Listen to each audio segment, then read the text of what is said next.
Assalamualaikum warahmatullahi wabarakatuh. Salam damai sejahtera untuk kita semuanya. Om Swastiastu, Namo Buddhaya, salam kebajikan, Rahayu. Dari Badan Bantuan Hukum Advokasi Rakyat PD Perjuangan, dan juga dengan melibatkan tokoh-tokoh pro demokrasi dan juga beberapa penasihat hukum yang kredibel, memiliki reputasi untuk mempersoalkan berbagai anomali demokrasi yang terjadi, baik itu di Banten, di Sumatera Utara, Jawa Tengah, maupun juga beberapa di wilayah lainnya seperti Sulawesi Utara, di mana penggunaan parcok itu memang sangat masif, bahkan sampai masuk ke tempat-tempat gereja. Memang banyak yang pada awalnya dirancang tanpa bukti. Perintah-perintah diberikan secara tertutup, penggunaan instrumen parcok dilakukan secara tertutup, tetapi kami mengucapkan terima kasih karena di tengah-tengah berbagai intimidasi banyak yang kemudian menyatakan berani untuk melakukan perlawanan. Kami memberikan apresiasi karena banyak yang terinspirasi dengan saudara Endah di Kabupaten Gunung Kidul ketika yang bersangkutan berani melawan arogansi dari aparatur negara yang digunakan pada saat Pilpres. Ternyata kemudian rakyat bersimpati dan yang bersangkutan akhirnya terpilih sebagai Bupati Bupati Gunung Kidul. Demikian pula saudara Masington tadi dari Tapanuli Tengah juga sudah melaporkan kepada DPP telah terpilih justru dengan rekam jejak yang sangat kritis terhadap pemerintahan Jokowi saat itu. Saudara Masington mendapatkan bonus elektoral sehingga akhirnya dipilih sebagai bupati di Kabupaten Tapanuli Tengah. Dan begitu banyak cerita-cerita yang membangkitkan suatu semangat bahwa kebenaran pasti akan menang. Ketika PD Perjuangan mempersoalkan terkait dengan reposisi Polri sebagai suatu wacana kritis yang diberikan kepada PD Perjuangan sebagai aspirasi dari rakyat, aspirasi dari tokoh-tokoh pro demokrasi, apa yang dilakukan oleh PD Perjuangan tetap berada pada koridor-koridor konstitusi.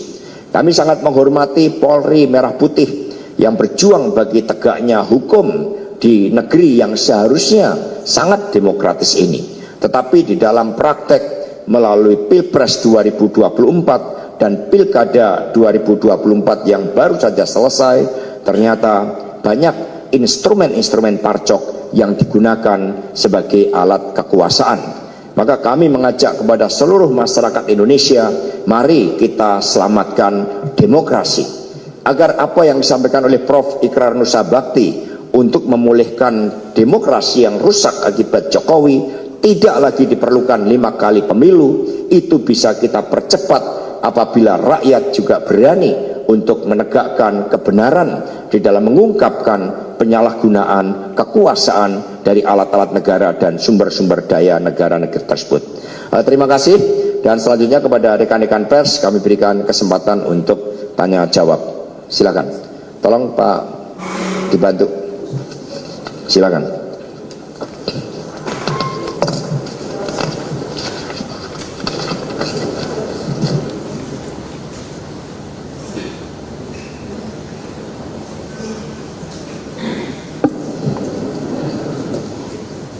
Cek. Oke. Selamat sore Pak Sekjen, Bang Roni, Mas Bas, saya Putu dari Kompas TV. Dari tadi kan berkali-kali nama Jokowi ini disebut, terus juga penekanannya soal kedisiplinan partai.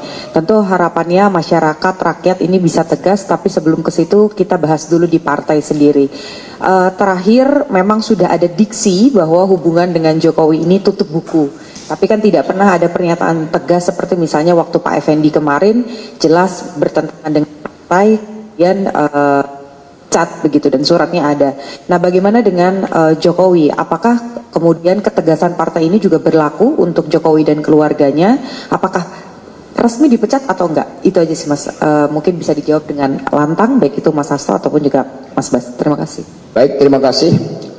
Jadi ketika Saudara Gibran dan Bobi dicalonkan oleh partai politik lain dan kemudian itu juga di-endorse oleh Bapak Jokowi, apalagi melalui suatu proses mencederai konstitusi dan demokrasi itu, terbukti dengan pelanggaran etik yang sangat berat terhadap Saudara Anwar Usman, maka pada saat itu juga ketika konstitusi saja dikebiri, maka otomatis status seluruh kelekatan keanggotaan yang berkaitan dengan PDI Perjuangan sudah dinyatakan berakhir.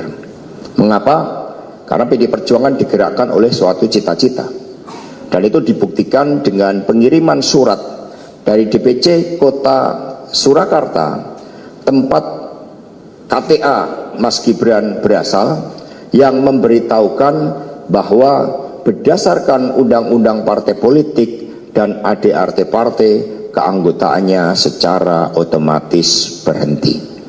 Nah, sehingga di dalam tradisi membangun kehidupan berbangsa dan bernegara yang baik, ketika seseorang telah melupakan suatu ide, gagasan, cita-cita kolektif yang membentuknya, dan kemudian membangun suatu rejim kekuasaan dengan segala cara, bahkan masyarakat Sumatera Utara bisa merasakan bagaimana ketika Saudara Bobi Nasution itu dipaksakan untuk menjadi calon gubernur, dan proses pemilihan menjadi gubernur itu juga melalui pengerahan aparatur negara, sumber-sumber daya negara, dan suatu kontestasi yang sangat tidak fair yang ditunjukkan oleh ketidakadilan yang terjadi kepada Bapak Edi Rahmayadi, maka di situ semua menjadi bukti-bukti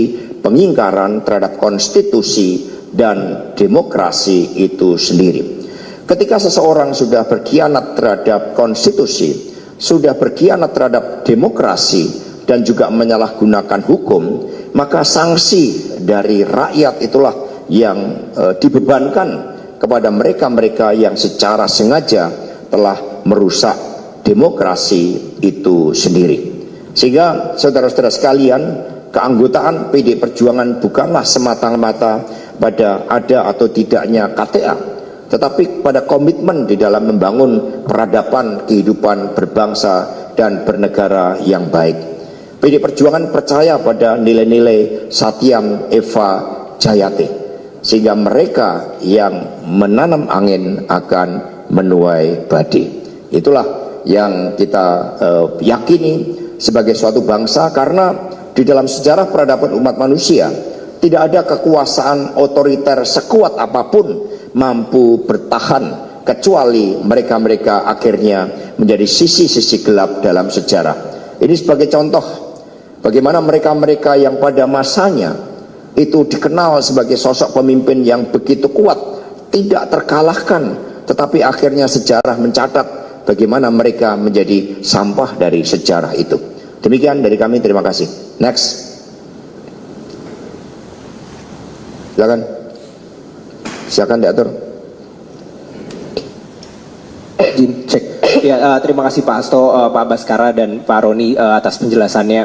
Mungkin sedikit lagi untuk lebih mendalami, izin Pak Hasto, terkait dengan tadi jawaban soal Pak Jokowi tadi, karena memang ini menjadi satu pertanyaan besar baik untuk rakyat, tentu juga untuk kader dan simpatisan PDIP sendiri. Sebenarnya ketika kemarin Pak Jokowi juga sempat bilang ketika diwawancara bahwa masih menyimpan KTA-nya itu di rumah. Tapi kalau kita ingat dalam dinamikanya, PDIP sendiri kan sebenarnya sudah pernah tegas dalam soal Pak Effendi, lalu kemudian Budiman Sujatmiko dan berbagai macam kader PDIP sebelumnya begitu, sehingga memang perlu ditegaskan kembali soal apakah memang KTA itu masih ada di Pak Jokowi dan belum berproses soal surat rekomendasi pemecatan atau seperti apa Pak Hasto. Terima kasih.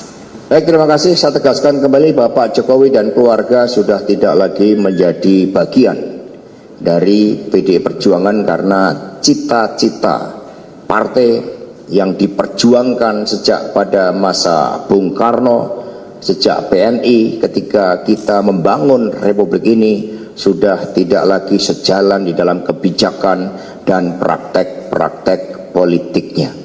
Sehingga itulah yang terjadi, dan kemudian kita melihat bagaimana ambisi kekuasaan ternyata juga tidak pernah berhenti. Maka di dalam proses ini yang dilakukan oleh PD Perjuangan, kita tidak akan pernah kehilangan dari gagasan-gagasan ideal bahwa dari seorang rakyat biasa bisa berproses menjadi seorang pemimpin. Semuanya tentu menjadi pelajaran yang sangat berharga, dan kemudian bagaimana rapat kerja nasional yang kelima kami juga telah menyampaikan permintaan maaf kepada rakyat Indonesia tentang seorang pemimpin yang karena kekuasaannya kemudian bisa berubah dan melupakan cita-cita yang membentuknya. Terima kasih. Next, silakan. Assalamualaikum warahmatullahi wabarakatuh. Izin Pak Hasto, Mas Roni, izin Pak Ahmad Basarah. Saya Adi dari liputan6.com. Ada dua pertanyaan. Yang pertama, tadi Pak Hasto menyebutkan kalau tidak salah ada 27 orang kader yang terancam pemecatan pada hari ini gitu. Artinya dipertegas lagi bahwa dari 27 nama yang disampaikan tadi tidak ada nama Jokowi dan keluarga. Terus yang kedua, terkait dengan gugatan yang akan didaftarkan di Mahkamah Konstitusi, itu nantinya apakah dibundel menjadi satu atau diseplit menjadi beberapa berkas, artinya beberapa daerah gitu didaftarkan menjadi satu, atau ada beberapa daerah yang menjadi concern untuk mengetahui melaporkan adanya kedugaan kecurangan atau keterlibatan partai coklat tadi. Demikian, terima kasih. Gugatan ke Mahkamah Konstitusi nanti akan dilakukan sesuai dengan tingkatan. Ada yang kabupaten kota, kemudian ada yang tingkat provinsi. Ya, sejak awal bagaimana di dalam wawancara saya dengan Akbar Faisal, di situ kan ditegaskan bagaimana tekanan yang ditujukan kepada saya agar tidak campur tangan terhadap pilkada di Sumatera Utara, di Jateng, di Jatim, kemudian Jogja, beberapa wilayah Jogja, karena semua sudah diatur dan akhirnya itu kan terbukti terjadi. Nah, karena itulah partai terus mengumpulkan bukti-bukti meskipun sejak awal berbagai operasi-operasi khusus dengan melibatkan parcok memang dirancang tanpa bukti. Tetapi yang kami yakini adalah ketika seseorang melakukan suatu tindakan dan tidak mau mengakui tindakan tersebut, maka salah satu solusi yang ditawarkan para psikolog adalah uji kebohongan. Nah, itu harusnya para pemimpin negeri ini yang ternyata terbukti secara empiris di lapangan, fakta-fakta di lapangan menjadi penggerak dari parcok, itu sebaiknya juga bersedia menerima tantangan dari para psikolog untuk bersedia mengikuti tes kebohongan, karena ini kaitannya dengan masa depan negeri ini. Bayangkan 6,7 juta jiwa rakyat dikorbankan untuk cita-cita kemerdekaan negeri ini. Kita tidak boleh sia-siakan pengorbanan mereka. Next.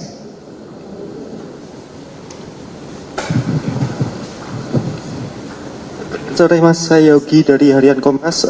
Kemarin kan anggota DPR Julius Setiarto diberi sanksi ya oleh MKD gitu ya, sanksi etik. Padahal kan sebenarnya harusnya kan ketika mengunggah itu publik menjadi sadar, dan DPR khususnya Komisi 3 kan mendalami kasus parcok ini kan, tapi justru memberikan sanksi etik. Bagaimana sikap PDI atas sanksi tersebut? Ya, kami memberikan dorongan kepada saudara Julius untuk tidak pernah berhenti, karena setiap anggota DPR punya kebebasan untuk bersuara, kebebasan dan juga dilindungi hak imunitas.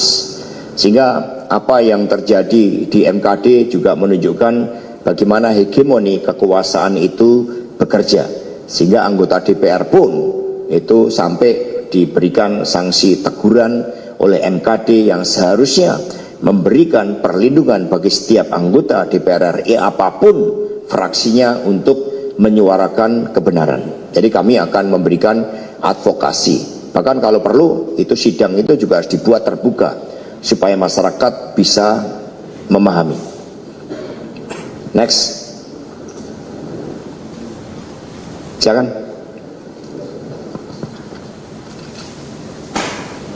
Sore Mas Hasto, saya Eka Yuda dari Tempo.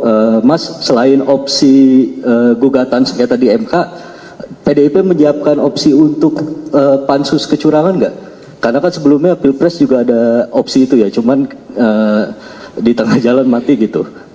Terima kasih Mas. Teman-teman semuanya, penyalahgunaan aparatur negara untuk tujuan pemilu merupakan bagian dari kejahatan demokrasi. Itu merupakan bagian dari pelanggaran HAM terhadap hak konstitusi warga negara untuk memilih secara bebas, secara berdaulat, secara merdeka. Karena itulah, karena ketentuannya juga berkaitan dengan HAM, hal tersebut tidak mengenal kadaluarsa. Nah, karena itulah saat ini yang kami syukuri kesadaran masyarakat sipil itu semakin kuat, kesadaran rakyat untuk melakukan koreksi itu juga semakin kuat. Itu bisa terlihat misalnya dengan kasus penembakan Gama yang mula-mula mau mencoba ditutupi dengan memasukkan skenario terjadi tawuran, ternyata masyarakat kemudian bergerak melakukan perlawanan. Terhadap apa yang terjadi di Semarang, partai juga bersikap proaktif akan melakukan advokasi, karena tidak ada satupun dari aparatur negara termasuk aparatur kepolisian yang boleh mematikan jiwa rakyatnya sendiri. Karena itulah itu tidak bisa diselesaikan hanya dengan permohonan maaf. Maka pada kesempatan ini kami menghimbau agar seluruh jajaran kepolisian negara Republik Indonesia dapat mengobarkan semangat merah putih di dalam menghadirkan keadilan, ketentraman, dan ketertiban hukum di tengah masyarakat. Terhadap adanya oknum-oknum Polri yang justru melindungi berbagai tindakan-tindakan kriminal, tindakan-tindakan korupsi, termasuk judi online, tambang ilegal, dan berbagai kejahatan-kejahatan keuangan lainnya harus kita hadapi secara bersama-sama sebagai suatu bentuk koreksi dari rakyat, dan sekaligus kita memberikan dukungan moral kepada Komisi 3 DPR RI. Next. Cukup? Cukup? Baik, terima kasih rekan-rekan. Nanti hal-hal satu lagi, silakan. Silakan.